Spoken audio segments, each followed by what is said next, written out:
Бұл Алтайдан Атырауға, арқадан Алатауға дейін созылып жатқан. Ұшқан құстың қанаты талатын, шапқан аттың тұяғы тозатын. Күннің өзі 3 сағат кідіретін ұлан байтақ қазақ жері. Бұл жарты Еуропа еркін сыйып кететін. Бір облысы, бір мемлекеттің көлеміне парапар қазақ елі.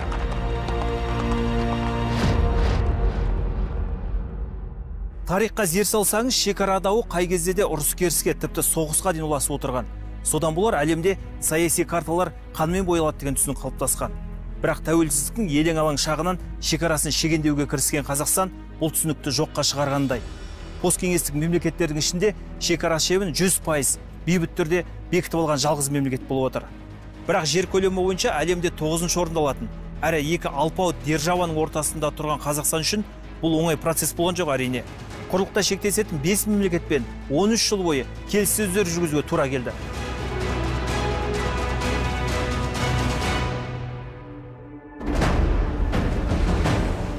«1991 жыл. КСР тарих сахнасынан кетіп, одақтас елдердің жан таласы өз еншілерін бөліп алуға тырысып жатқан кез. Бірақ шекара мәселесі мәңгі доспыз деп келген кейбір республикаларды бір сәтте бәсекелес емес, бақталасқа айналдырып, шиеленісті қарым-қатынастар тікелей қақтығыстарға ұласып жатты. Армения Әзербайжан арасындағы Таулы Қарабақ, Грузия мен Оңтүстік Осетия, Грузия мен Абхазия, Молдова мен Приднестровье шиеленістері сол кездегі 100-деген адамды опат етіп, мыңдаған жазықсыз жанды босқынға айналдырған аласапыранның бір парасы ғана еді. Мұндай алмағайып шақта қарекетсіз қалу орны толмас қасіретке ұшыратуы мүмкін. Сондықтан Нұрсұлтан Назарбаевтың бастамасымен посткеңестік республикалардың басшылары Алматыда жиналды. Негізгі қаралған мәселе шекара болды. Договоримся окончательно в Алмате, и в Алмате будет историческая встреча по созданию содружества независимых государств. Тәуелсіз Қазақстан шекарасын алғаш рет заңдық тұрғыдан рәсімдеуді дәл осы жерден Алматыдағы достық үйінен бастады. Азаттық алғанына 5 күн ғана болған еліміз Кеңес одағы құрамынан шыққан 11 мемлекеттің басын осы жерде қосып, ТМД декларациясын жариялады. Тарихи құжат дәл осы залда қабылданды. Кеңес одағын іс жүзінде таратқан бұл келісімнің тағы бір негізгі тармағы тәуелсіз мемлекеттер бір-бірінің аумағының тұтастығын және қазіргі шекаралардың мызғымастығын мойындайды деп жазылған. Кеңес одағы кезінде одақтас елдердің арасы ішкі әкімшілік аумақтық бөліністер ретінде белгіленіп, тек карталарда ғана көрсетілген. Яғни шекара бойында ешбір бөлу сызығы болмаған. Ал бұл жер дауын үдетуі мүмкін еді. Сондықтан Алматы декларациясында әкімшілік аумақтық шекараларға мемлекеттік шекара мәртебесі беріледі. Егер бұл құжат қабылданбағанда, тарихтың дөңгелегі қай бағытта жүретін белгісіз еді. Мәселен, Қырғызстан мен Өзбекстанның, Өзбекстан мен Тәжікстанның арасында даулы жерлер жоқ дей алмаймыз ғой. Сол сияқты Қазақстанда түп төркінін егер теретін болса, айналадағы көрші елдерден де жер сұрайтын жағдайы бар. Қысқасы, жер дауына жел тисе, оның соңы өртке ұласып, 40 ғабақ соғыстың басталуы бек мүмкін болатын. Ал Алматы декларациясы соның алдын алды. Ал әлем толық тану үшін шекара халықаралық нормаларға сай рәсімделу керек. Бұл саяси жер ұзақ уақыт пен табандылықты қажет ететіні әуелден түсінікті еді. Бірақ Қазақстан үшін оның жылдарға созыларын ешкім бажайлай алмады.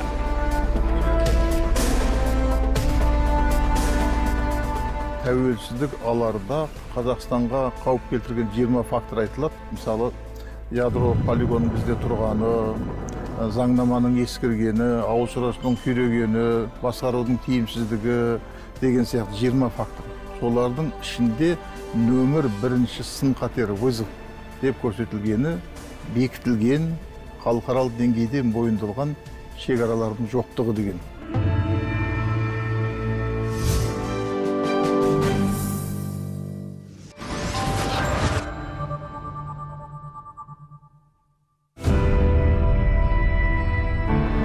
Қазақстан-Қытай шекарасындағы достық станциясы. Бұл жерде жүк тиеу, жөнелту бір сәтке де тоқтамайды. Қытайдан Еуропаға жөнелтілетін контейнерлердің негізгі бөлігі осы жер арқылы өтеді. Жалпы екі ел арасындағы жүк тасымалының 82% осы Достық станциясына тиесілі. Пандемияға қарамастан былтыр жүк тасымалы 47%-ға өсіп, 20 миллион тоннаға жүктаған. Осылайша Қазақстан қазіргі таңда батыс пен шығысты жалғайтын халықаралық транзиттік хабқа айналып отыр. Тек темір жол ғана емес, Батыс Еуропа, Батыс Қытай дәлізі мен әуе қатынастарда барыс келіске серпін беріп, өркениеттерді жақындастырды.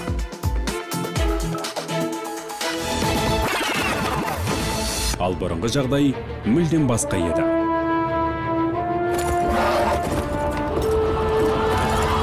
Бір жарым ғасыр бойы бұл маң алпауыттардың арпалысына айналған территория болды.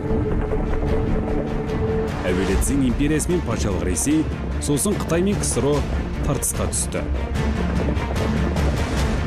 1860 жылдан бастап екі жақ бірнеше келісім жасап, Орталық Азия шегінде Ресей Қытай арасына шекара белгілерін қоюмен аяқталды. Осыдан 150 жыл бұрын орнатылған демаркациялық белгілердің бір бөлігі елімізде әлі сақталған. Мысалы, мына шекара бағаны патшалық Ресей мен Цин империясының келісім негізде орнатылған. Міне, реттік саны анық көрініп тұр 25. Одан бөлек патшалық Ресейдің екі басы бүркіт бейнеленген елтаңбасы қашалған. Ал қарсы бетінде керісінше Қытай тілінде мәліметтері берілген. Міне, Қытай иероглифтерін анық көруге болады.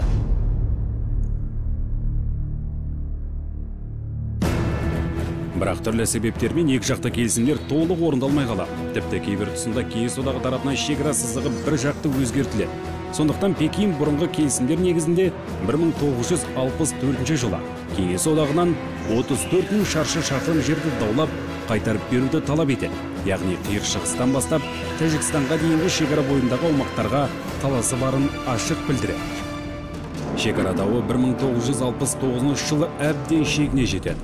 Наурыз айында Даман аралында екі жақ қақтығысып, жүздеген адам оққа ұшады. Арада 5 ай өтпей, Қытай тарапы әскери қимылға қайта барады. Бұл жолы Қазақстан аумағындағы шекараны бұзып, Жалаңашкөлге кіреді.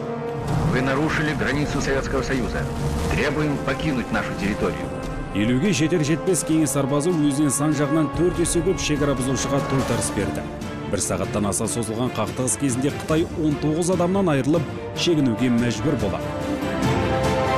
Осыдан жарты ғасыр бұрын бүкіл әлемді дүр сілкіндірген оқиға осы маңда болған. Міне атақты Жалаңашкөліміз осы.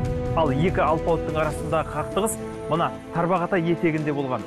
Яғни біздің жерімізде алапат соғыстың өрті өрши жаздады деген сөз. Бұл әлем жұртында алаңдатып тастады. Себебі ядролық қаруы бар екі алпауыттың арпалысуы жаһан үшін аса қауіпті еді. Спорный участок, мысалы, кез келген қитұрқы ой ниет болған кезде, бұл біздің жер ғой деп сол жерге кіреді кетеді. Мысалы, жаңағы 69 жылғы Жалаңашкөлдей болған жағдайда олар сөйтіп алға тартты. Ол біздің өз жерімізге кірді. Өйткені ол жер шешілмеген жер, даулы жерді. Жалаңашкөл маңындағы оқиғадан кейін екі жақ қарулы қақтығыстарды тоқтатып, шекара дауын бейбіт жолмен шешуге уағдаласа. Дегенмен, арада жылдар өтсе де, алпауыт елдердің арасы жылай қоймады.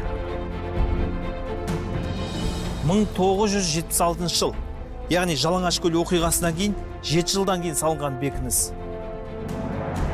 Мұндай қалың бетондармен бекітілген. Әрі жан-жағында оға тоға арналған саңылаулары бар мұндай дзоттар Алматы облысында жүздеп саналады. Демек, қақтығыстан кейін де екі алпауыттың арасында жағдай жақсара қоймады деген сөз. Осылайша Ресей империясы да Кеңес одағыда Қытаймен шекараны түкпілікті реттемеген күйі ауыр аманатты тәуелсіз Қазақстанға қалдырып, тарих сахнасынан кетті. Кірме оқиын түйткілдің түйінін елімізге дербес мемлекет ретінде тарқатуға тура келді. Жалпы Кеңес одағынан Қазақстанға мирас болып қалған проблемалар аз емес еді. Бірақ соның ең өзектісі Қытаймен арадағы шекара болатын. 1,5 ғасырға созылған бұл дауға Қазақстан тәуелсіздік алған соң нүкте қойды.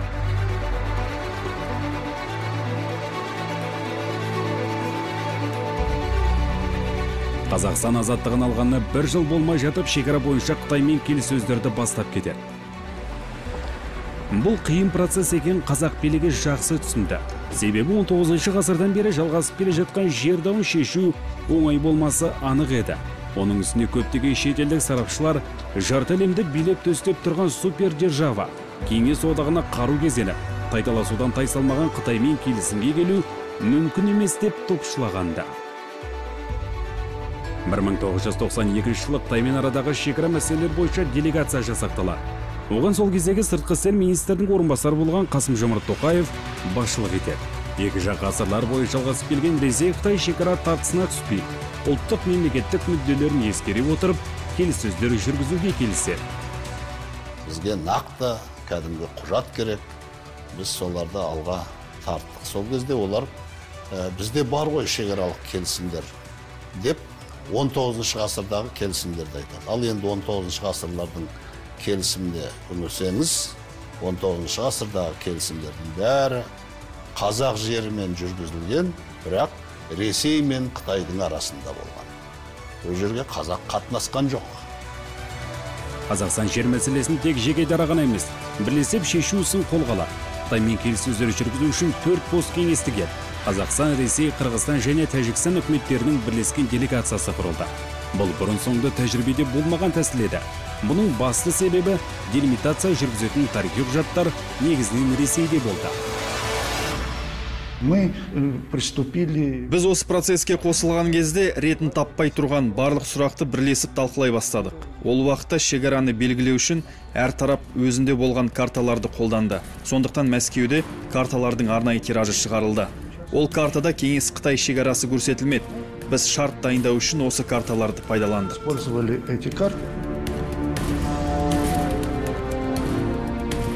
2 жыл қажырлы еңбектің арқасында екі жақ ортақ мәмілеге келді. 1994 жылғы 26 сәуірде Қазақстан-Қытай мемлекеттік шекарасы туралы келісімге қол қойылды. Бұл тарихи құжат еді. Себебі еліміз айналдырған 2 жыл ішінде Қытаймен арадағы шекараның 90%-ін рәсімдеп үлгерді. Ата-бабамыздың тарихында болмаған екі елдің арасындағы шекаралық құжаттарға қол қойып, енді ұрпағымызға дейін енді дүниежүзілік халықаралық тәртіп бойынша бұл мәселе баладан ұрпаққа кете беретін екі елдің арасындағы шекара, әрбір оның метрі, әрбір оның сүйемі барлығы жазылды, картаға түсірілді. Бұның барлығы тұрақты болды деген сөз. Өздеріңіз білесіздер, Ресейде бұрынғы Совет одағының басқа ешқандай мемлекетте бұндай құжаттарға қол қойған жоқ. Тек талас тудырған 944 шаршы шақырым жерде келісу кейінге қалдырылады. Олар Шығыс Қазақстан облысындағы Шағын Оба және Баймырза асуларына қатысты аумақтар мен Алматы облысының Сарышілде өзені маңындағы жер еді. Бірақ бұл учаскелерге қатысты шекара сызығын анықтап реттеу өте қиын процесс болды. Екі жақ сол үшін 4 жылын сарп етті. Переговоры шли, но никто не хотел уступать. Келіссөздер жүріп жатты, бірақ ешкім өз дегенінен қайтқысы келмеді. Әркім өзіне территорияның жақсырақ және үлкенірек бөлігін алып қалуға тырысты. Сондықтан ымыраға келіп, осы сұрақты жабу керек деген мемлекеттік деңгейдегі шешім қабылданғанша, келіссөздің нәтижесі аз болды. Малопродуктивно.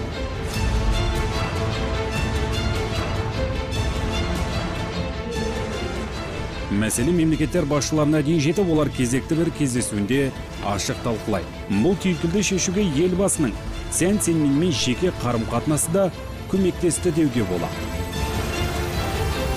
Бұл кездегі мысалы Қытайдың басшысы Цзин Цзиньмин деген үлкен қайраткер айтыпты ғой біздің басшыларға. Азаматтар, егер болашақты ойласаңыздар, шекара мәселесін қазір шешіп алайық. Біздің ұрпақ көптеген мәселеге кішкене кең қарайды. Бізден кейін келетін жастар шекара мәселесіне бізден ерекше және басқаша қарайтын болады. Осыны естен шығармайық деп, сол кезде мысалы үшін шешуге мүдделегені бар. Көп жұрт біле бермейді. Мысалы, сол кезде Пекинде үлкен келісімшарт жасалған кезде Қытайдың жетекшісі Нұрсұлтан Назарбаевқа сіздің жеке басыңызды сыйлағандықтан, ұлттың көсем болғандықтан, мен көп мәселелерді көтермеймін. Сіздер ұсынған, сіздер өздеріңіз қойған шекара негізінде келісімге қол қоямын деді.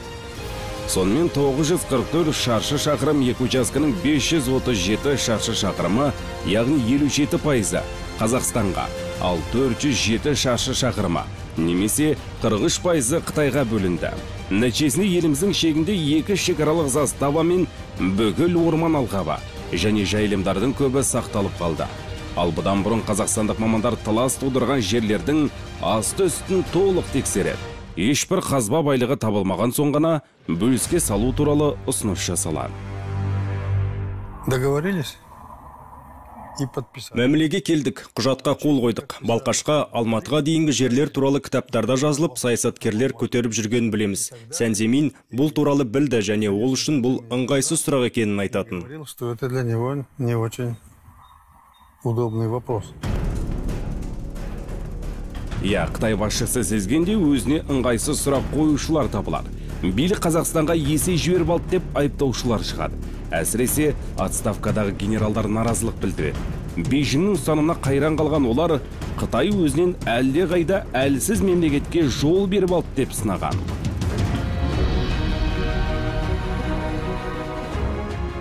Екі ел жалпы ұзындығы 1783 шақырым болатын шекара сызығын 5 жыл ішінде демаркациялап үлгереді. Оның ауқымды жұмыс болғанын мына том-том құжаттардан да аңғаруға болады. Әрбір келісімге екі ел үкіметтерінің басшылары қол қойып бекітеді.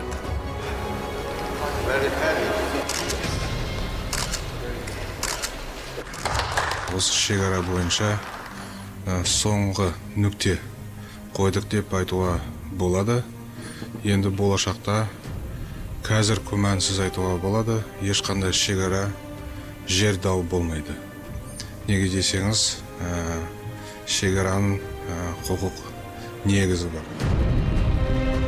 Осылайша Қазақстан арысы патшалық Ресей берісі КСРО 140 жыл бойы шеше алмаған Қытаймен арадағы шекара мәселесіне небәрі 10 жыл ішінде нүкте қойды. Қытайдың қазақ елінің шекарасын мойындап, бейбіт келісімге келгені әлемдік қауымдастықты қайран қалдырды. Қытай жағының осы тек Қазақстанмен ғана 100%-ға қол қойды. Басқа шекаралас, өзі 15 мемлекетпен шекаралас, 100% ешкіммен әлі қол қойған жоқ. Бір айта кететін жайт, Ресей 1969 жылы екі жақтан жүздеген сарбаз қаза тапқан Даман аралын 90 жылдары Қытайға қайтарады. Қазір ол басқа шатылады. Бұған қоса 2005 жылы Ресей Амур өзендегі Тарабаров аралы мен үлкен Уссурийск аралының бір бөлігін қоса береді. Яғни Қытай шекарасы Хабаровск жағалауына 300 метрге дейін жақындады. Осыған қарап, екі ел арасындағы шекара мәселесінің дәл қазіргідей шешілуі Қазақстан үшін тиімді болған аңғару қиын емес.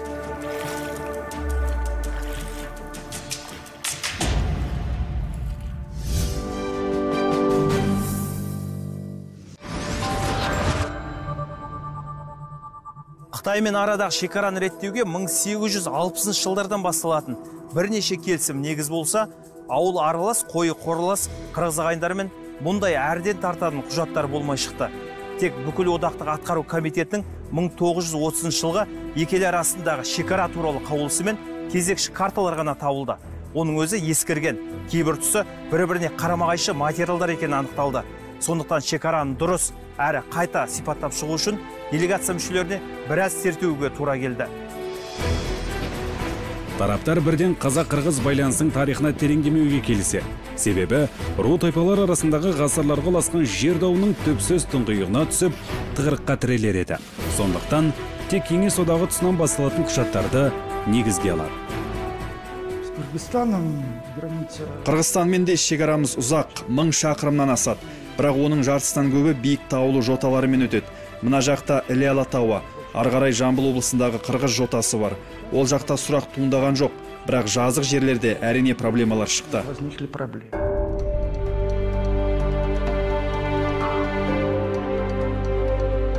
Негізгі проблема кейбір жерлерде шекара сызығы құжаттарға сай болмай шығады.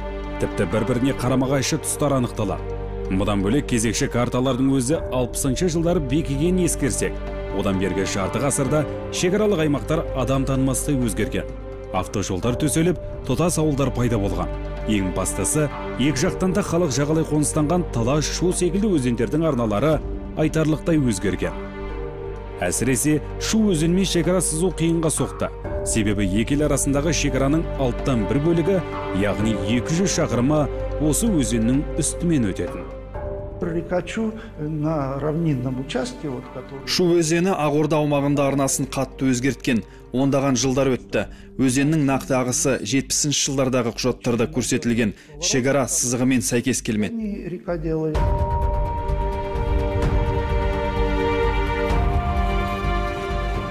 Шудың арнасы қаншалықты өзгерген анықтау үшін аэрофото түсірілім жасауға тура келеді. Мамандар 2 жыл бойы өзенді көкте ұшып түсірілім жүргізеді. Қазақстан делегациясы шекара сызығын Шудың қазіргі арнасы бойынша өткізуді ұсынады. Өйткені екі жақта ағын судан қол үзбеу керек. 60-70 жылдардағы шекара өзгермеу тиіс деген қырғыз тарапы бұған үзілді кесілді қарсы шығады. Бірақ Шуды жағалай аралап өзеннің ескі арналарына Тоқмақ қаласының бір бөлігі және Бішкек-Шолпан-Ата тас жолының кейбір тараулары салынғанын көрген соң Қазақстан ұсынысымен келіспеске амалдары қалмайды. Дегенмен Қордай ауданына қарасты Сортөбе ауылы мен Тоқмақ қаласы арасында өзен ағысы Қырғыз еліне қарай кіреге дөңестеніп өткендіктен тас жолдың бір бөлігі Қазақстан жерінде қалып қояды. Мына тас жол Қырғызстанның екі қаласы Шолпан-Ата мен Бішкекті байланыстыратын негізгі трасса. Бірақ бұл жолдың 800 метрдей бөлігі Қазақстан аумағымен өтеді. Яғни бұл жермен өткен көліктер Қазақстанның жол ережелерін ескеруі тиіс деген сөз. Делимитация кезінде Қырғыз тарапы жолдың бұл бөлігін өздеріне қалдыруды сұраған. Алайда бұл жерде Қазақстан азаматтарының жанармай құю бекеті мен өзге де нысандары болды. Сондықтан Қырғыз тарапының бұл өтініші қолдау таппады. Десе де Қазақстан қырғыз жүргізушілеріне бұл маңнан кедергісіз өтуге мүмкіндік жасап отыр. Шекара сызығын Шу өзенінің ортасымен сызу шөміш су тобын паритетті негізде пайдалануға жол ашты.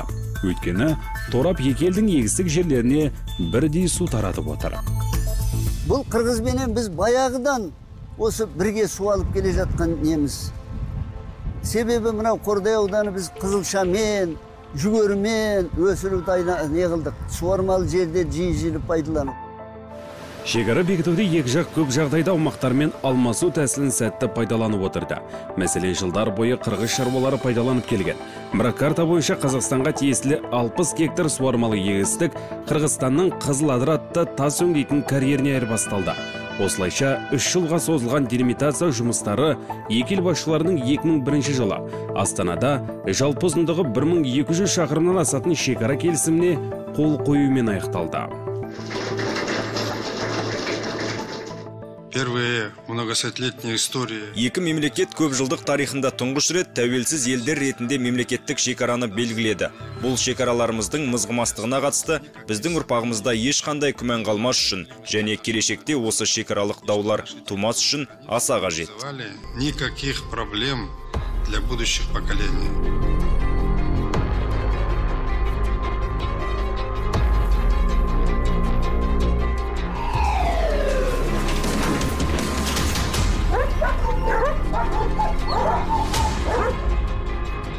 Карталарда ғана шекара болмашы жіңішке қызыл сызықпен көрсетіледі. Ал шын мәнінде бұл бірнеше кедергіден тұратын күрделі инженерлік құрылым. Оның негізгісі биіктігі 2,5 метр болатын тікенек сымдармен шырмалған электрлі дабылды кешен және екіншісі із бақылау жолағы. Егер шекара бұзушының қолы осы сымдарға тисе болды, дереу хабарлама түсіп, дабыл топ жолға шығады. Проблема шекара бекіту кезінде ғана емес, заңды қабылдау кезінде де шықты. Қазақстан парламенті шекаралық келісімді 2 жылға жеткізбей 2003 жылы ратификациялайды. Бірақ Қырғыздың жоғарғы кеңесі заңды қабылдауда бірнеше рет кейінге шегереді. Себебі президенттер келісімге қол қойылғаннан кейін түрлі оппозиция өкілдері шекара бекітуде Қырғызстанның есесі кетті деген сыңайда сынауын көбейтеді.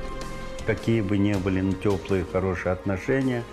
Келіссөздер кезінде әрбір үкіметтік комиссия өз елінің мүддесін мейлінше қорғауға тырысатыны белгілі. Сондықтан екі жақты достық қарым-қатынас қаншалықты жақсы болғанымен әр тарап мәселені өзіне тиімді етіп шешкісі келеді емес пе? Бәрі дайындық деңгейіне және ұстанымға, келіссөз жүргізу тәсіліне байланысты. Әрине, шекараның қандай да бір бөлігін сипаттайтын құжаттардың болуы ең маңызды фактор. Описывают тот или иной участок границы. Негері Қырғыз парламент араға 5 жыл салып барып 2008 жылы ғана заңды бекітті. Сол жылы Қырғызстан президенті Құрманбек Бакиев те Астанаға келген сапарында екі жақты уағдаластықтарға беріктігін растайды. келешекте эки элдин андан аркы кызматташтык үчүн зор өбөлгө боло тургандыгы толугу менен ишенем. Дәл осы жылы демаркация жұмыстары басталады. Бірақ шекара белгілерін орнату да оңай шаруа болмайды. Өйткені Тянь-Шань тауының Хан Тәңірі шыңынан басталатын 1260 шақырымдық шекараның жартысынан астамы Іле Алатауы және Қырғыз жотасымен жалғасатын биік тау иірімдерімен өтеді. Яғни қауіпті тік тұздары көп аймақ. Әр шекарада бізде қиыншылықтар туындаған. Қырғыз шекарада біздің жігіттер бір шекара белгіге бару үшін бір аптадай уақыт өткен. Ол таулы жер, көлік жүре алмайды. Кейбір учаскелерге олар атпен де жүрген. Өздері де арқалап сол соқтарды апарған, ұшақпен де қойған жағдайлары да болған. Жалпы 1999 жылы басталған делимитация және демаркация жұмыстары 19 жыл ішінде, яғни 2017 жылы толық аяқталды.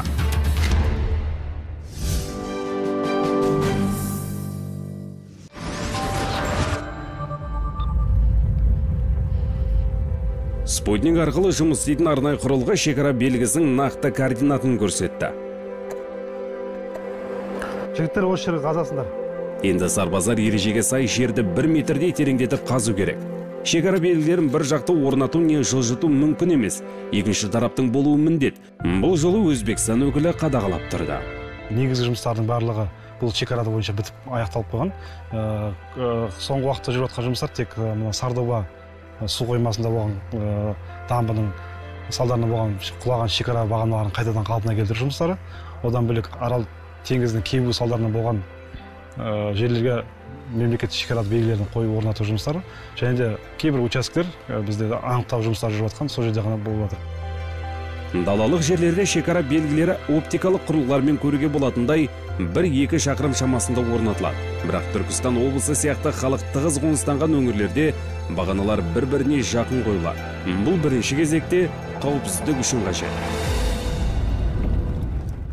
Дәл біз тұрған жерде екі елдің шекарасы мына канал бөліп тұр. Каналдың нақ ортасы шекара сызығы болып есептеледі.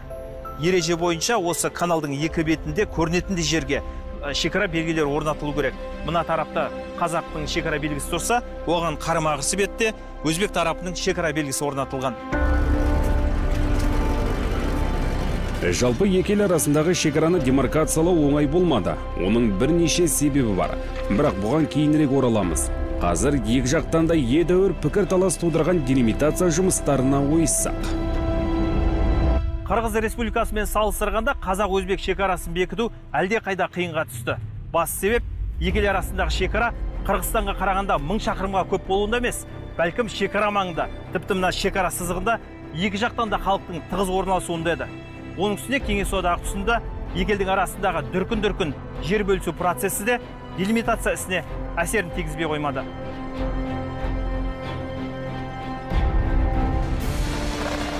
Десе де нақ осы Өзбекстанмен арадағы шекара басқа елдермен салыстырғанда Кеңес одағы кезінде құқықтық тұрғыда мейлінше реттелген, рәсімделген еді.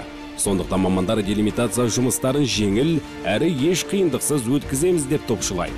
Алайда келіссөздер кезінде шекара сызығының 80%-ын оңай сипаттайды. Қалғанын реттеу өте күрделі болды. Себебі шекараның 200 шақырымы екі жақтан да халық тығыз орналасқан. Ташкент облысы мен Сарыағаш ауданы және Мақтаарал ауданы мен Жизақ облыстары арқылы өтеді. И когда стали разбираться, выйдя на местность, сол жерге барып жағдайды анықтап едік. Көше бойындағы бір үйде Қазақстан азаматы тұрса, одан кейінгі көрші үйде Өзбекстан азаматы өмір сүріп жатқанын көрдік. Бәрі мидай араласып кеткен. Кезінде үй салуға жер учаскелері ретсіз беріле берген. Так что вот такая через полосица населения. Екі ел арасындағы әкімшілік аумақтық шекаралар 60-шы жылдары бекіген. Яғни одан бергі 40 жылдай уақытта өзендер мен каналдардың арналары өзгерсе, кейбір жерлерде жаңа елді мекендер, тас жолдар мен темір жолдар пайда болған. Ал одақ тұсындағы карталарға салса, екі елдің шекара сызығы кейбір жаңадан құрылған, не үлкейген ауылдарда, не шаруашылық нысандары мен байланыс желілерін қақ жарып өтетін болды. 1 метр былай кетіп қалғанның өзінде екі комиссияның арасында бірін-біріне деген тартыс басталынады. Ол деген сөз әркім өзіне қарай тартады. Соның ішінде мамандардың айтқаны бойынша бір сөзге келіп уәжға көніп соны шешкен жағдайлар бар. Алғашқы 20 айдың ішінде үкіметаралық делегация екі ел арасындағы шекараның 96%-ын айқындап үлгереді. Сондықтан оны екі жақ бірден бекітіп алуға асығады. 2001 жылы Астанада екі ел басшылары шекара бойынша алғашқы келісімге қол қояды. Проделана огромная работа. Бұл өте ауқымды жұмыс, және осы арқылы біз Қазақстан мен Өзбекстан арасында шекараға қатысты ешқандай проблема жоқ екенін мәлімдейміз. Бір-бірімізге территориялық талабымыз да жоқ. И претензий территориальных друг к другу тоже нет. Мы раз и навсегда вышибаем почву. Біз Қазақстан мен Өзбекстан ешқашан келісе алмайды деген қаңқу сөздерді біржолата жоққа шығардық. Тіпті Назарбаев пен Кәрімов ортақ мәмілеге келе алмайды дегенді де естіп келдік. Назарбаев не договорится с Каримовым, а Каримов не договорится с Назарбаевым. Ал келісілмеген үш жер телімдері мыналар еді. Мақтарал ауданының батысындағы 5 ауыл мен Арнасай плотинасы, Қарақалпақстанмен шектесетін Қызылорда облысы Қармақшы ауданы шекарасындағы Нысан 1 және Нысан 2 мен Баймұрат ауылдары, және үшіншісі Қазығұрт баурайындағы Бағыс пен Түркістан елді мекендері. Комиссия мүшелері үшін ең қиыны да осы соңғысы болды. Екі ел арасындағы мемлекеттік шекараны сызу батыстан шығысқа қарай жүрді. Нақты айтқанда Майдантау жотасындағы үш мемлекеттің шекарасының түйіскен жері 4000 метрден басталды. Таулы аймақтағы шекараны анықтау аса қиындық туғызған жоқ, бірақ проблема тау етегіне түскенде шықты. Өйткені кезінде бекітілген карталарды салыстыра келгенде шекара сызығы мына Бақыс ауылын қақ жарып өтетін болған. Яғни оның бір бөлігі Өзбекстан аумағында қалуы тиіс еді. Мәселенің ушығып кетіп, тәуелсіз Бағыс республикасы деген республика жарияланып 2 күн өмір сүрген кезде болған. Неше түрлі қиын жағдайлар болып, солардың барлығын елбасы өзінің әріптестерімен тіл табыса отырып шешіп шықты. Мы внесли в те существующие границы соответствующие изменения. Біз шекараға тиісті өзгертулер енгіздік. Мәселен, 1059 тұрғыны бар Бағыс ауылы. Онда тұратындардың дені қазақтар, бірақ бұл заңдық тұрғыдан бекіген шекаралық құжаттар бойынша Өзбекстан жері болатын. Енді бұл аумақ барлық тұрғынымен бірге Қазақстанға өтеді. Теперь она переходит в Казахстан со всеми жителями населения. Одан бері 20 жыл өтсе де Абидолла Құсайынов сол бір тарихи сәтті ұмытпақ емес. Әрине, сұлуақ еске алғаннан кейін менің өзіме көзіме жас келіп тұр қазір. Толқу, өте үлкен толқу болса кезде. Ондай толқу өмірімізде сезбеген еді. Хал қазірде дән риза болып отырмыз, елбасына да риза болып отырмыз. Ұзақ талқыға түскен мәселенің бірі мүмкін бірегейі. Осы Арнасай су плотинасына қатысты болды. Екі елдің арасындағы бұрынғы әкімшілік аумақтық бөлінісі бойынша шекара сызығы осы плотинаны қақ жарып өтетін болған. Яғни Өзбекстанның да бұл стратегиялық нысанға қатысты таласы болды. Темір жолдың оң жақтағы рельс тура өшірдетін. Сол жақтағы рельс мейірдеді. Мынау оң жағы, мынау сол ортасы граница, шекара сызығы. Тура өшірді, мен тұрған жерде. Шардара су бөгінінің бірыңғай гидротехникалық құрылымына кіретін бұл плотина қоймадағы су деңгейін реттеу үшін арналған. Яғни қауіп төнген жағдайда артық суды Айдаркөлге жібереді. Сондықтан оны бөле жарып Өзбекстан жерінде қалдыру мүмкін емес еді. Сол себепті Қазақстан шекараны Арнасай плотинасынан оңтүстікке қарай 200 метрге жылжытып сызуды сұрайды. Бастапқыда қолдай қоймаған Өзбекстан делегациясы өз үкіметімен ұзақ ақылдасудан кейін келіседі. Ана линия өтеді жерден. 110 ваттық Шардараның линиясы біз Мақтарал өтеді. Тура соған дейін біз алдық. Егер де авария болса жөндеуіміз керек, мен содан кейін барып бұл жаңада мен тұрған жер плотина бізге өтті. 2002 жылға екі ел арасындағы мемлекеттік шекараның жекелеген учаскелері туралы шартқа қол қойылып, делимитациялау ісі бір жолата шешілді. Бұрынғы болған Совет одағындағы болған шекараны, әкімшілік шекарасын осылай деп айтатын болсақ, ешқандай келіссөзсіз қол қояр едік. Бірақ халықтың жағдайын ескере отырып, аралас отырған халықтың біздің азаматтарымыз Өзбекстанда, Өзбектің азаматы бер жағында бір ел болғаннан кейін тұра берді. Қазіргі жағдайда солардың көңілінен шығу үшін бір жыл жұмыс істеп, екі жаққа да тиімді шаруаны орындадық деп санаймын. Екі елдің арасындағы достық шекарасы шеге қағылып, болашақ ұрпаққа шешілмеген мәселе қалмады деп санаймыз. 90-шы жылдарды ақырда бір китапам жазылған еді. 90-шы жылдардың соңында «Схватка тигров на азиатском ковре» атты кітап жазылған болатын. Онда Өзбекстан мен Қазақстан арасындағы шекара мәселесі жанжалға, тіптен үлкен ұрысқа алып келу мүмкін деп ресейлік саясаттанушы пікір жазды. Басқа да шетелдік сарапшылар осы көзқараста болды. Алайда бұл шындыққа жанаспады. Шекара мәселесі кикілжіңсіз шешілді. Бұл өзге мемлекеттерге үлгі болуы тиіс. Қазіргі таңда Өзбекстан мен Қырғызстан, Өзбекстан мен Тәжікстан, Тәжікстан мен Қырғызстан арасындағы шекара дауы әлі де бар. Шекара мәселелері де Келісімдер күшіне енген соң 2003 жылы шекараның демаркациялау процесі басталды.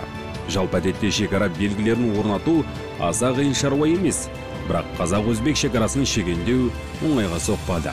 Себебі жылдар бойы еш кедергісіз жүріп тұрған халыққа шекара тәртібіне үйрену үшін уақыт керек болды.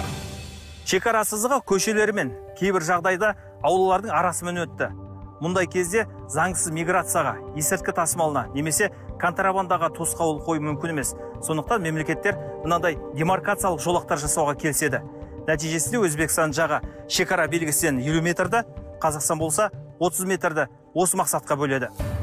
Ал демаркациялық жұмыстардың қиын жүруіне шекараның едәуір бөлігі Майдантал мен Өгем жоталары, Қызылқұм құмдары, Арал теңізінің құрғақ табаны, Үстір Тойпаты секілді адам аяғының жетуі қиын жерлермен өткенінде себеп болды.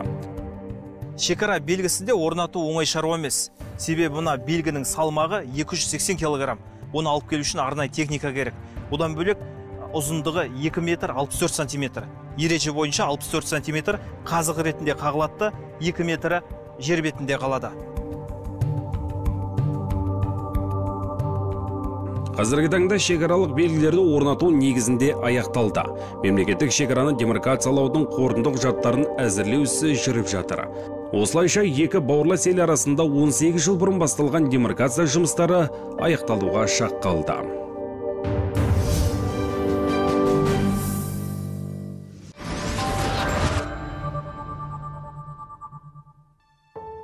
Егер мемлекеттік шекара сызығы түсетін жердің барлығы бірдей осындай бір сыдырға тегіс болса, онда делимитация жасауда аса қиынға соқпас еді.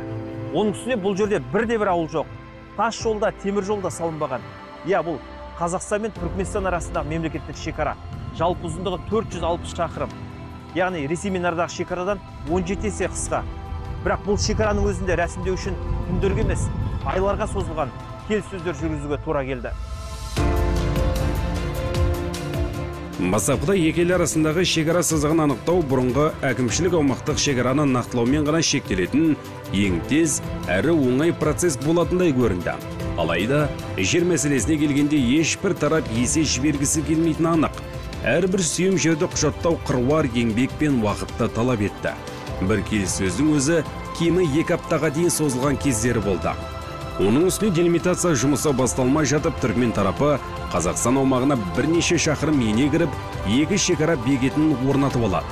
Олардың ескі құжаттарға сүйенген дәлелдеу үшін біраз мұрағатты ақтаруға тура келген. Возникали вопросы небольшие по... Ескі карталарда Түркменстан мен Қазақ КСР арасындағы шекара сызығы құдықтар арасындағы далалық жолдармен өтетін. Уақыт өте кейбір сүрлеулер басқа жерден салынып кеткен. Сондықтан негізгі сұрақ шекара сызығын қазіргі өзгерістерге қалай сәйкестендіреміз дегенге сайды. Себебі шекараларда көрсетілген құдықтар байқаусызда бір елдің аумағына өтіп кетпей, екі жақта пайдалана алатындай етіп белгілеу керек болды. Со своей стороны подойти к этим колодцам. Шекара сызығын анықтау үшін қажет карталарды жан-жақтан іздеуге тура келеді. Нәтижесінде 1972 жылғы картаны тауып, шекараның бір бөлігі соның негізінде анықтайды. Дегенмен Түркмен тарапының бейресми болса да, екі ел арасындағы жер бөлісінің тарихына тереңдеуге талпынғаны да бар. Елбасы Ашхабадқа ресми сапармен барған кездегі сол бір сәтті Егемен Қазақстан басылымына берген сұхбатта былай деп еске алады.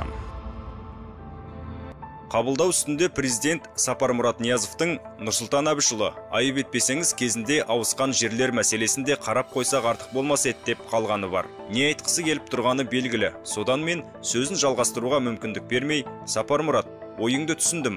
Ондай іс болса болған да шығар, әйтеуір өткен іс өтті. Сен одан да баяғыда адайлардың мына Ашхабадқа дейін түгел алып қоймағанына қуансаңшы деп әзілдедім. Сапармұрат күліп жіберді. Екі жақтың делегация мүшелері қосыла күліп жатыр. Сонымен ол әңгіме сол жерде бітті. Бұл сөз қабылдау кезінде, яғни бейресми жағдайда айтылды. Түркменстан жағы ондай мәселені ресми түрде көтерген емес. Егин шекарасы Үстірт ойпатындағы ел қоныстанбаған шөлей жермен өтеді. Сондықтан мемлекеттік шекара көп қиындықсыз реттеліп, 2001 жылы 5 шілдеде елордада тиісті шарт бекиді. Эти соглашения на века будут обеспечивать стабильность на нашей границе по волеизъявлению наших народов. Ал 2005 жылы басталған шекара белгілерін орнату жұмыстары 2 жылға жетпейтін уақытта аяқталды.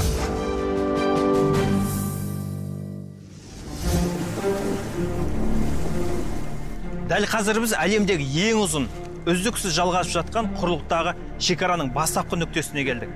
Бұл Каспийден бастау алатын Қазақстан мен Ресей арасында мемлекеттік шекара. Міне мынау Қазақстанның номер 1 шекара белгісі. Дәл осындай бағананы Ресей қарама-қарсы бетке орнатқан. Ал Қиғаш өзені екі елдің арасын бөліп тұр. Жалпы естеріңізге сала кетейік, екі ел арасындағы шекараның ұзындығы 7,5 мың шақырымнан асады. Мұндай ұзын шекараны делимитациялау күрделі процесс болатыны анық еді. Бірақ негізгі кедергі Ресей тарапы шекара сызығын анықтау ісіне көпке дейін кіріспей қашқақтап жүреді. Бұл мемлекеттерді бір-бірінен алыстатады, халықтың барыс келісін қиындатып екі жақты байланысқан нұқсан келтіру мүмкін деген уәжден танбайды. Бірақ елбасы әр кездесуінде шекараны реттеудің маңыздылығын еске салудан талмайды. 1997 жылы ұмытпасам, Мәскеуде Ресей президенті Борис Николаевич Ельцин менен Қазақстан президенті Нұрсұлтан Назарбаевтың арасында келісім шарт жүрді. Таңертең 10-да басталған келісім шарт кешкі 5:30-ға дейін жүрді. Қазақстан мен Ресейдің арасындағы мемлекеттік мәселеде бір түйткілді мәселелер туындап, сол шешу қиындап та, соның түйінін шешіңіздер ме деп сұрадым. Сол кезде Борис Николаевич өзі қарқ-қарқ күліп сөйлейді, сол айтты, сендердің Нұрсұлтан Назарбаевтай президенттерің тұрғанда күрделі мәселелер шешпеуге бола ма деді. Шештік деп сөйтті. Біз бәрін өлдір жағдайға келдік деді. Сол кезде Нұрсұлтан Әбіш айтты, шекарамыз да осы бүгінгі деңгейде қалады. Алайда шекараны заңдық тұрғыдан айқындап алмай, алаңсыз алға жылжу мүмкін емес. Оның үстіне шекара бойында шаруашылық даулар шыға бастаған еді. Сондықтан елбасы ебін тауып ресейлік әріптесінің делимитациясына кірісуге көндіреді. Много раз обращался, тогда уже. Осы мәселені бірнеше рет көтерді, бірақ Ельцин болса келіспей қашқалақтап жүрді. Комиссия құрылып, екі жақтан да ұйымдастыру комитеті жұмыс істеді, бірақ 2 жылда нәтиже болмады. Нұрсұлтан Әбішұлы өзінің туған күнінде де барды. Сағат таңғы 9 болатын. Онда екі жақты кездесу басталу керек. Ельцин Нұрсұлтан Әбішұлын ерекше құрметтейтін. Кіріп келіп, қымбатты Нұрсұлтан Әбішұлы, сізді туған күніңізбен құттықтаймын деді. Нұрсұлтан Әбішұлы болса, әрине, шекараны біз қазір бекіткелі жатқан жоқпыз ғой, ең болмағанда делимитациялауды бастайық деді. Не дегенмен бізде президенттік билік қой, іске кірсейік, қалғанын жұмыс топтары шешеді деді. Борис Николаевич біраз ойлап отырды да, саусақтарын жұдырығына жинап, үстелді бір қойды. Козырев кірсін деді. Біз 10 минуттан соң шығамыз, оған дейін делимитация бастау жөнінде хаттама дайындап қойыңдар деп бұйырды. Осылай басталған еді бәрі. Так началось с подписи. Осылайша 1998 жылы шілденің 6 күні екі елдің президенттері бірлескен мәлімдеме жасап, Қазақстан мен Ресей арасындағы мемлекеттік шекараны кезең-кезеңмен делимитациялауға уағдаласа. Келіссөздер араға 1 жыл салып, 1999 жылы басталады. Оған да себеп жоқ емес еді. Что парадоксально, это то, что Таңғаларлығы Қазақстан мен Ресей арасындағы шекараға қатысты құқықтық құжаттар өте аз болды. Бәлкім кезінде еліміз Ресей құрамында болғандықтан шығар. Кейін жеке республика атанған кезеңде де бұл шаруаға көңіл бөлінбеген. Сондықтан кеңес уақытында шекараның өту сызығы сипатталмаған болып шықты. Тек картографиялық материалдар ғана табылды. Оның өзінде әртүрлі уақытта, бір облыстарда 70-ші жылдары, ал өзге өңірлерде 80-ші жылдары бекітілген. Годы проведены в другой, 80-е годы.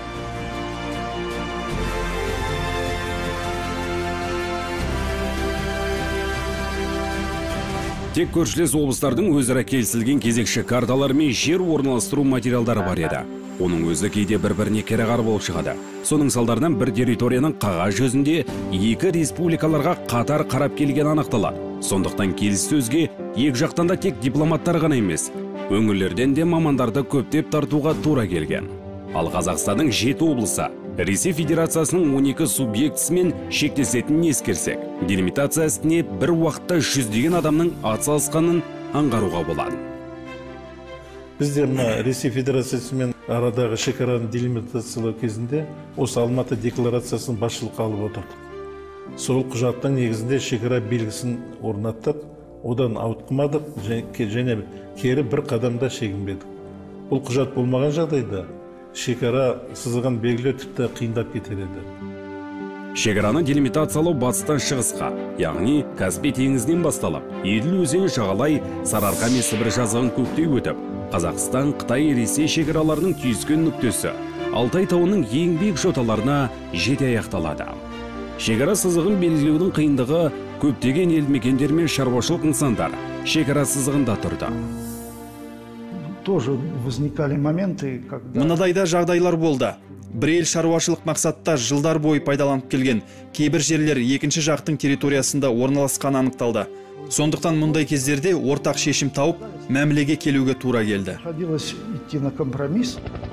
2004 жылға дейін шекараның 98% нақтыланды. Нақты айтқанда 7440 шақырымы бұрынғы әкімшілік шекаралар негізінде сызылады. Бірақ шекара бойында қайта пысықтауды қажет ететін жалпы ұзындығы 150 шақырым болатын 16 жер телімі қалады. Соның ең күрделілерінің бірі Орынбор қаласына қарасты Союзная теміржол станциясы мен Ақтөбе облысы Әйтеке би аудандағы 3 қатты арасындағы жер телімі еді. Шекара белгіленген уақытта, іс-сырдың уақытында біздің мына ауылдың үстімен өткен. Ол ауылдың үстімен өтіп, мына вокзал бар. Сол вокзалдың жаңағы жарма жартысы, сосын Бакайкен дегеннің үйі Россияда қалады да, қорасы Қазақстанда қалады. Мына элеватордың жартысы Россияда қалып, жартысы мына неге Қазақстанда қалып қойды. Бұл елді мекеннің үстімен Ресейдің оңтүстік Орал теміржол желісі өтеді. Сондықтан көрші мемлекет ауыл аумағын толықтай өз елігіне алып қалуға тырысты. Бірақ Қазақстан бұған жол бермейді. Себебі станцияға жақын 3 қатты елді мекені орналасқан. Яғни халықтың тұрмыс тіршілігі осы нысанмен тығыз байланысты еді. Ұзақ тартыстың нәтижесінде 2004 жылы екі жаққа да тиімді шешім жасалады. Демилитация жасағанда бұны Россияға тастап, Россияның жерін біз Қазақстанға аударып алдық. Теміржол сонда біздің жерде қалып отыр. Өзара тиімді келісімнің арқасында әділетті белгілеп алдық. Соның нәтижесінде Ресей Федерациясына Новотроицк қаласы мен Пригорный елді мекенінің ауыз су тазарту құрылысы, Союзная станциясының батыс бетіндегі теміржол бөлігі берілді. Ал Қазақстан бұған дейін Ресейдің территориясы саналып келген Союзная станциясының айналасын, 3 қатты ауылының зиратын Ақтөбе облысының Әйтеке би және Қарғалы аудандарына егісті жерлерін иеленді. Құжат бойынша шекаралас екі облысқа да қарап келген жер телімдері де болды. Мәселен 1968 жылғы кезекші картада Атырау облысы Құрманғаз ауданы мен Астрахан облысы Краснояр ауданы арасындағы әкімшілік аумақтық шекаралар дәл солай көрсетілген. Бұл Нарынқұм массивінің оңтүстік батысында Каспий ойпатында орналасқан шөл және шөлейтті жер. Бірақ дәл осы маңға қатысы екі елдің арасында келіссөздер өте ұзақ жүрді. Себебі бұл нақтылауды қажет ететін ең үлкен жер телімі болды. Екі елдің аса қатты қызығушылық білдірудің тағы бір себебі бұнда Имашев газ кен орны бар. 80 жылдары барлау жұмыстарын жүргізген Қазақ КСР бұл жерден газдың үлкен қорын тапқан. Табылған құжаттар бұл жердегі шекара соңғы 60 жыл бойы реттелмеген көрсетеді. Әрі газ кеніші орналасқан жерге қатысты келіссөздер күрделі болды. Екі жақта жерге иелік етуге негіз болар бұлтартпас құжаттар көрсете алмайды.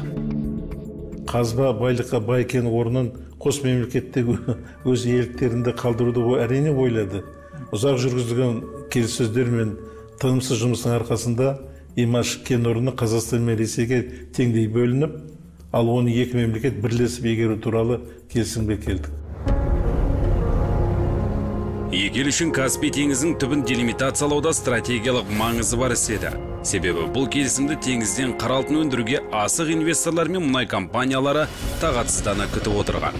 Сондықтан Қазақстан мен Ресей теңіздің солтүстік бөлігін өзара реттеуге кіріседі. Бұл тұста Ресей тарапының теңіз кенішіне көзі түскен кезі болды. Тіпті Борис Ельцин кенішті Ресейге беруін сұрайды. Тамыр басып көрмек әрекет екенін тез аңғарған елбасы, онда бізге Орынборды облысымен қосып беріңіздер деп қарсы талап қояды. Сөзден жеңілген Борис Ельцин айыбын түсініп, әңгімені әзілге айналдырады. Это была шутка. Бұл қалжың ет, дегенмен әр әзілдің түбінде бір шындық жатар анық. Әрине, бұл Ресей мұнайшыларының, оның ішінде Черномырдиннің қалауы болатын. Ол көзі тірісінде сол мұнай кеніштерінің ашылуына қатысқанды. Сондықтан оған сол ірі кен орындарының қолынан сусып бара жатқаны ауыр тиген болар. Оның үстіне мұндай жобаларды игеру біз үшін қиынға соғады. Қол қаласақ бере салады деп ойласа керек. Әзілге әзілмен жауап бердік. Бұдан кейін бұл сұрақ ешқашан көтерілген емес. Закончился вопрос, я больше не поднимался никогда. Теңіз кенішінің тақырыбы жабылғанымен Каспийге қатысты тартыс қызу жүріп жатқан еді. Себебі екі ел теңіздің солтүстік бөлігін алғаш рет өзара бөліске салғанда. Басты тақырып Құрманғазы мен Хвалынская кеніштері кімге тиесілі деген сауал төңірегінде болды. Себебі бұл уақытта көрші ел тіпті центральная кенішінде барлау жұмыстарына кірісіп кеткен кез еді. Келіссөздер кезінде Ресей тарапы шекара сызығын Құрманғазы кенішінің үстімен өткізуді ұсынады. Алайда Қазақстан бұған түбегейлі қарсы болады. Мәселен, әуелі үкімет басшылары кейін президенттердің оңаша талқылауына тура келеді. Мен айттым, біз енді екеуміз осыны өмір бақи екі елдің арасындағы тартыс қып қалдырамыз ба? Ада шекара жайында да сондай әңгіме болды. Әлде осыны біртала шешіп, екі елдің достығында қайтамыз ба? Деп келген кезде қалай бұны бөлеміз? Екі жағадан бірдей болатын сызықты табуымыз керек, тең ортасында. Сол сызықтың ар жағындағысы Ресейдікі, бер жағындағысы Қазақстандікі. Сонда келгенде, ал мына жерде кен орнына сол сызықтың дәл үстіне түсті. Бұны не істейміз? Екі жақта. Біз бұдаған сөйттік дейді, біз оны бұрғыладық, біз Ресей белдік дейді. Мен айтым, сызықтың ішіне келетін болса, келсек. Сол екі жаққа бірдей болсын. 50-50. Табылғанның ішіне сол сызықтағаны сендерге 50 болсын, бізге 50 болсын, бірге басқарайық. Сөйтіп тек шештік. Кездесу кезінде Нұрсұлтан Назарбаев теңізді секторларға бөліп, өзі жасаған сызбасын да ұсынады. Дәл сол жерде президенттер оған қол қояды. Нәтижесінде Хвалынский кеніші Ресей тарапында қалып, Құрманғазы біздің еліміздің меншігіне өтеді. Бірақ теңіздегі үш кенішті де екі жақ теңдей игеруге келіседі. Сол тарихи құжаттың бір көшірмесін өзіне алып қалған Тайыр Мансұров, оны 20 жыл бойы жеке мұрағатында сақтап келіпті. Сол қағазды маған беріп, бір көшірмесін жасауды тапсырды. Міне мен және Борис Николаевич екеуміз қол қойдық деді. Шешеміз деген жазу тұр. Міне Ресей мен Қазақстан. Ал мына жерде Иранның 11% көрсетілген. Әзербайжан мен Түркмения да бар. Мен барып үш көшірмесін жасадым да, біреуін қалтама салып қойдым. Өйткені бұл тарихи құжат еді. Сөйтіп осы келісімнің арқасында Каспий теңізінің солтүстік бөлігі игеріле бастады. Освоению дна северной части Каспийского моря. Сонымен 1998 жылы басталған мемлекеттік шекараны делимитациялау ісі 5 жылға жетер-жетпес уақытта аяқталады. Бұрын соңды болмаған қысқа мерзімде әлемдегі ең ұзын үздіксіз құрлықтық шекара реттеледі. Нәтижесінде сол кездегі 14 облыстың 12-сі шекаралық аймаққа айналды. Ал 2005 жылғы 18 қаңтарда Мәскеуде президенттер Қазақстан-Ресей мемлекеттік шекарасы туралы шартқа қол қояды.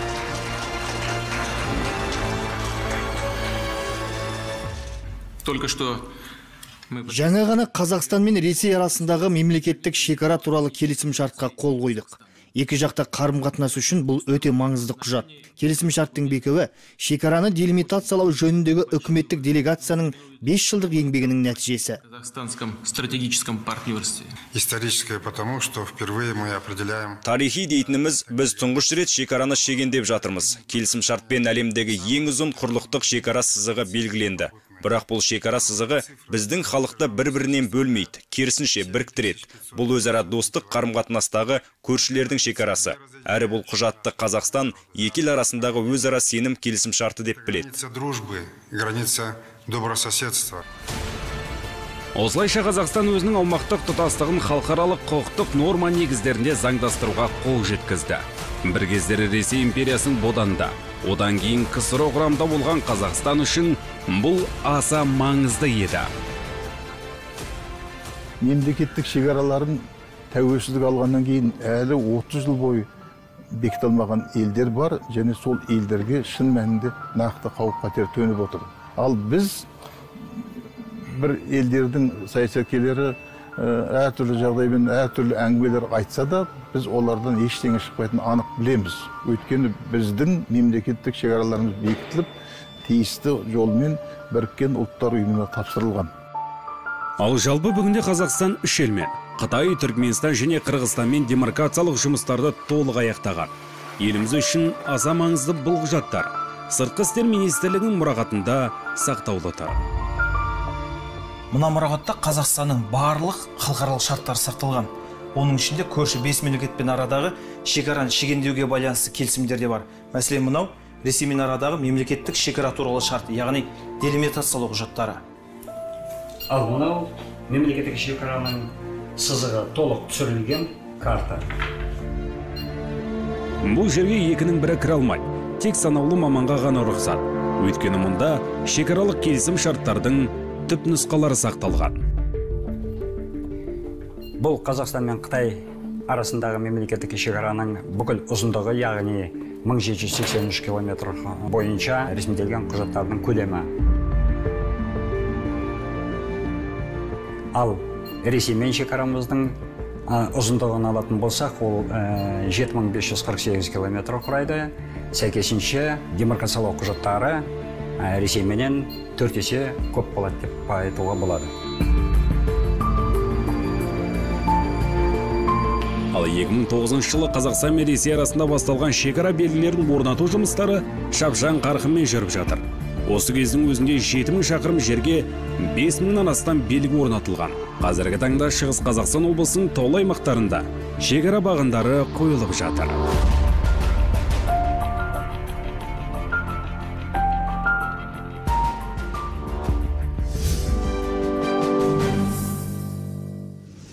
Он үш жыл ішінде құрлықта шектесетін 5 мемлекетпен шекарасын шегендеген Қазақстан осы аралықта Каспий теңізіндегі бөлігінде бекемдеп алды. Бұл да оңай процесс болған жоқ әрине. Себебі жағалау сызығының ең үлкен бөлігі, шамамен 2000-дай шақырымы біздің елге тиесілі. Яғни Қазақстан мен Өзбекстан арасындағы шекараның сызығына пара-пар деген сөз. Бірақ мәселе көлемде емес, қисапсыз қазына бүккен Каспийге деген қызығушылықтың үлкендігінде еді. Сондықтан Қазақстан тәуелсіздік алған бойдан көрші елдермен келіссөздер жүргізуге кіріседі. Нәтижесінде тек Ресеймен ғана емес, Әзербайжанмен, сосын Түркменстанмен екі арадағы бір-біріне тиесілі Каспий түбін анықтап алады. Еліміз Каспийдегі өз секторының үш жүзінде анықтап бөліп алғандықтан шекара қызметі үшін нақты бақылау аумағы белгілі. Теңіздегі шекаралық кеңістік жағалаудан басталып, орта сызыққа дейінгі аралықты қамтиды.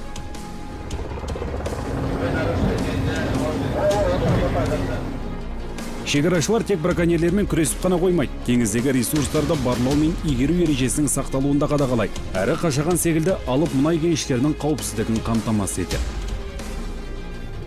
Каспий миллиардтаған тонна мұнайы мен триллиондаған текше метр газ қоры бар теңдессіз теңіз.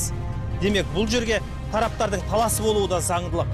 Яғни ортақ келісім болмаса, Каспий қисапсыз кіріс көзін емес, қақтығыстарға толы кесапат алаңын айналып кетуі бек мүмкін еді. Сондықтан Қазақстан көрші мемлекеттермен жеке дара келісім жасап қана қойған жоқ. 5 мемлекеттің басын қосып, Каспийді бейбітшілік теңіз деп тануға күш салды. Каспий 5 мемлекетке ортақ су айдыны болғандықтан, оның мәртебесін анықтау керек болды. 1996 жыл басталған келіссөздер арада 22 жыл өткенде, Ақтауда өткен саммитте нәтижелі аяқталады. 5 елдің басшылары Каспий теңізінің мәртебесі туралы конвенцияны қабылдады.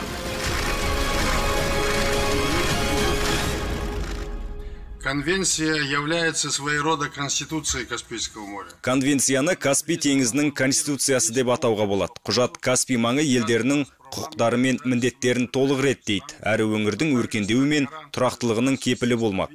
Әсіресе қауіпсіздік мәселелеріне ерекше мән берілген. Оның ішінде егемендік пен аумақтық тұтастықты құрметтеу, тараптарға жатпайтын қарулы күштердің болмауы қамтамасыз етіледі. Біз елдерге тиесілі аумақтық суларды анықтадық. Оның сыртқы шекаралары мемлекеттік мәртебеге ие болады. Құжат бойынша теңіз түбі көл принципі, ал су беті теңіз тәртібі бойынша бөлінеді.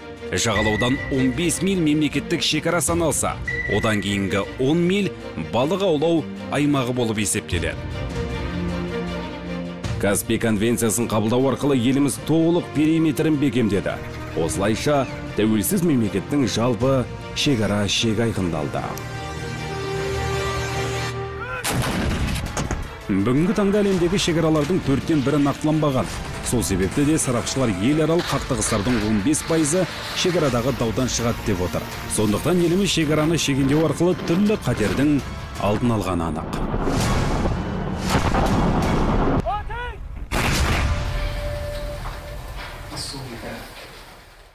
Елбасы Нұрсұлтан Әбішұлының мен үлкен еңбек емес, үлкен ерлік деп айту керек деп ойлаймын. Тәуелсіздіктің ең шыңы да, биік туы да бұл шекара. Шекарасы жоқ мемлекеттің айналасында әр уақытта сұрақ туады. Бүгінгі ұрпағында емес, болашақ ұрпағында да сұрақ тұрады. Сондықтан ол сондай сұрақтың бәрінің нүктесін қоюға тікелей атсалысып қойған жоқ, өз қолымен шешті деп айтсам артамыз ғой деп ойлаймын. Мемлекеттік шекара мәселесі қазір қарастырылар болса, біз шекара мәселесін әлі 2050-ге дейін талқылайтын едік. Біз қазіргі жағдайда, қазіргі тарихи перспективада Назарбаевтың шекараны бекіту жөніндегі еңбегін тиісінше бағалап отырған жоқпыз. Бағалай да алмаймыз. Оған белгілі уақыт аралығы керек. Бірақ біздің балаларымыздың балаларының балалары 21 ғасырдың басында осындай мемлекет құрған адам өткендігін, сол тез арада мемлекеттік шекараны бекітуге қол жеткізгендігін сөзсіз бағалайтын болады және сөзсіз оны ардақтап айтатын болады. Ендігі жерде Қазақстанның шекарасына ешкім тесіліп қарай алмайды. Өйткені біз тұтастай территориямызды белгіледік. Біріккен ұлттар ұйымына апарып тапсырып, әлемдік қауымдастықтың мойындауын алдық. Елден айырылған қазақ есілден де айырылуы мүмкін еді ғой. Тәуелсіздіктің елдің алған кезінде. Ал оны алып қалған кім? Мемлекеттің басшысы тұңғыш президент Нұрсұлтан Назарбаев. Әлемдегі екі жағымыздағы ең алып екі ұлы державадан елші сұрай алатын қандай тұлға бар? Нұрсұлтан Назарбаевтан басқа. Міне елбасының ерлігі дегенде біз осыны айтуымыз керек. Шүкір, қаншама ұйқысыз түндер, күлкісіз күндер өткізсе де, апталап аттан түспесе де, жеріміздің тұтастығын, еліміздің тыныштығын, халқымыздың бірлігін сақтап қалды. Шекараны бекіту кезінде еліміз ешкімге есе жіберген жоқ. Өзгенің де жеріне сұқтанбады. Ең бастысы, делимитация нәтижесі Кеңес одағы тұсындағы әкімшілік аумақпен салыстырғанда Қазақстан территориясының бір қарыста азаюына әкелген жоқ.